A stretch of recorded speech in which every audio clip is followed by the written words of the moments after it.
Brown sugar উদ্ধার এবং ডাকাতি বানচালের পর আবারও বড়সড় সাফল্য পেল মালদা থানার পুলিশ। গোপন সূত্রে খবর পেয়ে বুধবার রাতে পুরাতন মালদা শাহপুর গ্রাম পঞ্চায়েতের রায়পুর গ্রামে এক ব্যক্তির বাড়িতে হানা দিয়ে বেশ কিছু নেশার কফ সিরাপের বোতল উদ্ধার করল মালদা থানার পুলিশ। পুলিশের জেলায় ওই ব্যক্তি স্বীকার করেছে আন্তর্জাতিক সীমান্ত দিয়ে এই কফ সিরাপ যে বাংলাদেশে পাচার করত আফসার শেখ এবং নাসিরুল শেখ নামে দুই ব্যক্তিকে পুলিশ আটক করেছে। দুজনের বিরুদ্ধে এর আগেও আন্তর্জাতিক পাচার চক্রে জড়িত থাকার অভিযোগ রয়েছে। একই রাতে পুরাতন মালদার মুচিয়া গ্রাম পঞ্চায়েতের আদমপুর গ্রামের ভারত বাংলাদেশ সীমান্ত থেকে একটি 4 চাকার গাড়ি আটক করেন আদমপুর বিওপির কর্মরত বিএসএফ জওয়ানরা। আটক করা হয় সেই গাড়ির চালক মোবারক শেখকেও।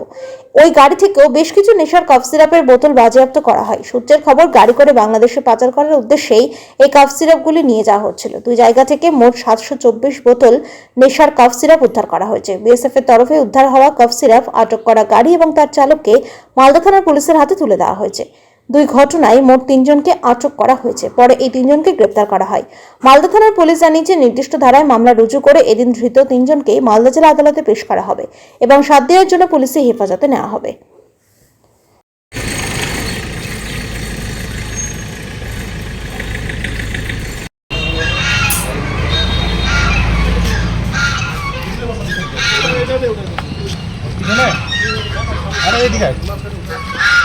এই গাড়ি থেকে আমি চলে যাবো না, এই গাড়ি থেকে আগে কম আছে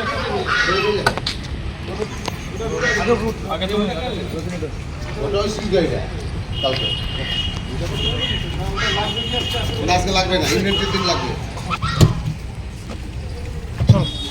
আমিও যাবো তো, সামনে আসুন তাহলে।